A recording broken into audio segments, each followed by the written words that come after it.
Well, obviously we're thrilled with the victory tonight. Anytime that you can beat UCLA and SC back-to-back games, especially with the quality of team that SC has this season, you know, you have to feel good about what you just accomplished, and we do.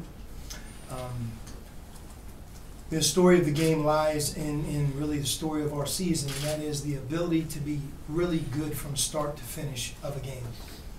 Not good for a half, or great on defense, but not as good on offense.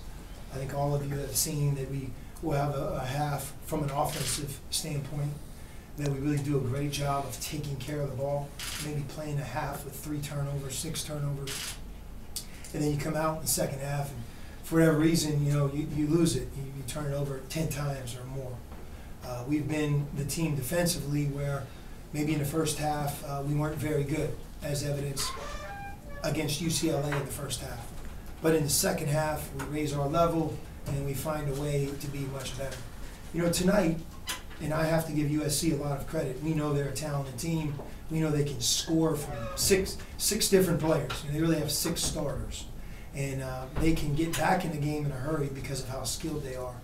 But if you held a team to 30 points in a half, and then they score 30 points from the 3-point line in the second half, why would you ever leave the game feeling good about your team? The details of what we do as a team matter a lot if we truly are trying to become special. We've established ourselves, we're going to win between 20 and 25 games. We're going to have a good season. But if you want to compete for a championship, or you want to get into March and all of a sudden catch fire, and all of us look back and say, when we least expected Arizona to make a run, they did, then the details of what we're trying to do have to improve. And it's not one player, it's really our team. We have struggled with those details, and we're at a point now where we're going to keep working, teaching, but a few things are going to have to change for us to take that next step. Again, thrilled with the win, had a lot of good moments. Our first half was excellent basketball, but we're trying to put both halves together, and we have just not been that team this season.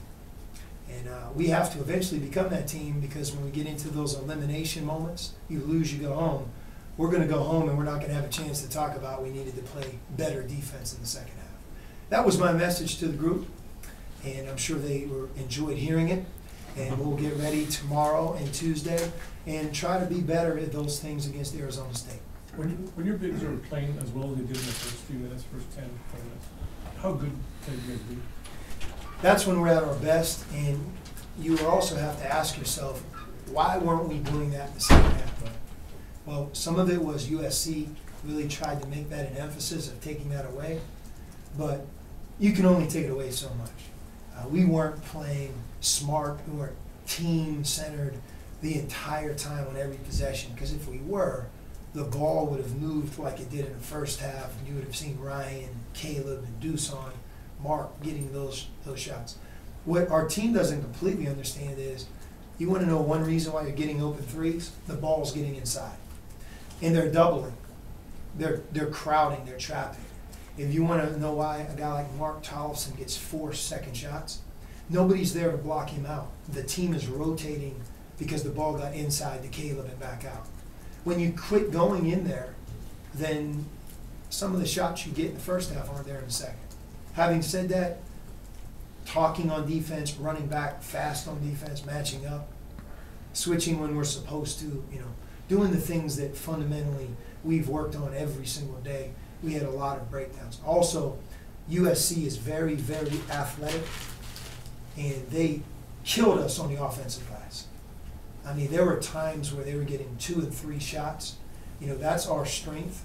If you look at the rebound differential, we out-rebounded them by 1 rebound, but at halftime we were up like 10, I think. So they had really out-rebounded us by about 9 or 10 rebounds in the second half. They were physical, they were hard playing. Our guards didn't block out on a number of occasions, and it led to, you know, you see a guy like Caleb get a defensive rebound, and he's swarmed by like 3 USC players when he gets it. Why? Because our guards quit working on the defensive glass. So details and everything defensively matter, and that's where we're going to keep our finger pointed. not your concerns notwithstanding, they went like 6 minutes after they cut it to 2 without getting a field goal. How much of that was your defense? I'm sure a lot of it, but if you say that, you then have to say, well, my God, in 14 minutes of the second half, they might have scored 40 points. I mean, you think about that. And again, we're not out there playing against a bunch of guys who don't know what they're doing. USC, you know, they're 18-7. They're a very, very good team. We knew that when we played them the first time. So I want to give them credit. But some of what they took advantage of had a lot to do with us. And I'm hoping we can stop that. We haven't really stopped it yet. And eventually this team's season will end earlier than we want it to end if the details of what we do don't improve. And I'm really talking as much about defense as anything else. Were their three-point shots a concern in particular, just the way they got out, and they had some pretty good looks? I thought they missed some really good ones. Yeah. You know, it was like a horse game, playing 5-on-4. But the breakdowns occurred across the board. You know, dribble penetration, second shots, you know, guys chasing cutters off of screens, you know, our ball screen defense. We've been there before. We've struggled in those same areas before. So the accountability is so big, so important. And we do some things that are really puzzling. So you're tied for first place. Is that register at all with what you're saying? Or do you know, I mean, you're seeing a bigger picture, obviously. But. Yeah, and if we win the league, some of the things I'm talking about are going to continue to improve. And I guess that would be my point. I think we've established ourselves that we're good. If we want more than that, if we want a real chance at this regular season championship, we can't do the things that we just did in the second half. Can't. We're going to run out of time. How much was that last USC game kind of motivator for Ryan Anderson for the last couple of weeks? You know, I don't know. USC's a tough matchup for him. You see he had 6 rebounds tonight, 14 points. And he had a good ball game, but not what he's been doing. You know, their athleticism and size, you know, they affect everybody's front court. And, you know, I think they do a good job on Ryan. Any other questions?